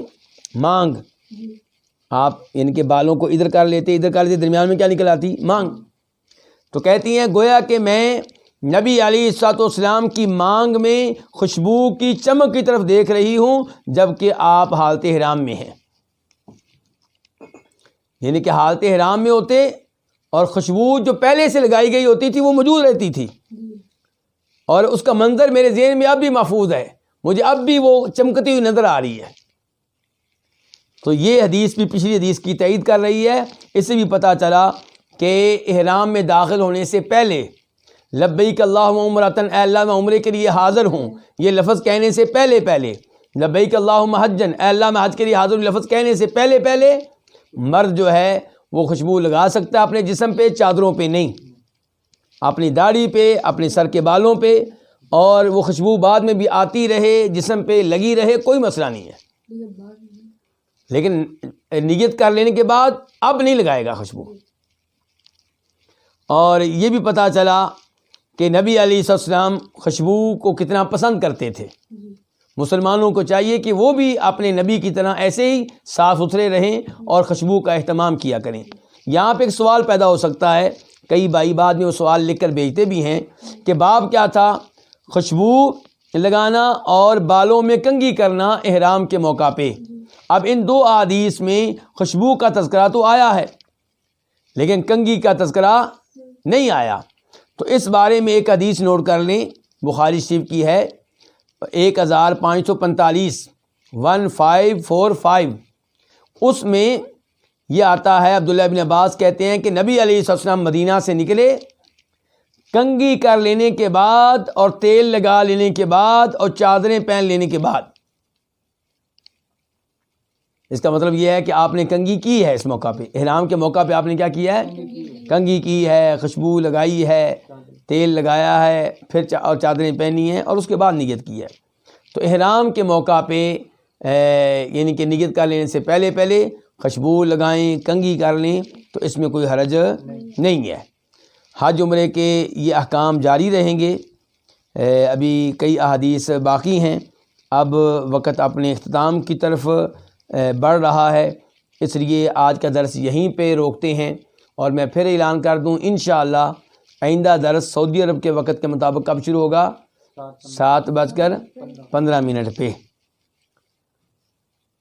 یعنی کہ اب شروع ہو رہا تھا 40 منٹ پہ، تو آئندہ شروع ہوگا 15 منٹ پہ. یعنی کہ کتنے منٹ پہلے؟ 25 منٹ پہلے، تقریباً 25 منٹ پہلے، تو انشاءاللہ پھر ہم جلدی فارغ ہو جایا کریں گے۔ اللہ رب العزت ہمیں استقامت کے ساتھ، دل جمی کے ساتھ، پیار و محبت کے ساتھ اپنے نبی صلی اللہ علیہ وسلم کی احادیث سننے کی اور سمجھنے کی توفیق عنایت فرمائے، اور اللہ تعالیٰ اس کی برکت سے ہمارے گھروں میں سکون پیدا کرے، ہماری اولاد کو نیک بنائے، اور اللہ کرے کہ پوری زندگی ہم ایسے ہی قرآن سیکھتے رہیں، تفسیر سیکھتے رہیں، اور آپ کی احادیث سیکھتے رہیں۔ وصلی اللہ تعالیٰ علی نبی محمد وآلہ وصحبہ اجمعین۔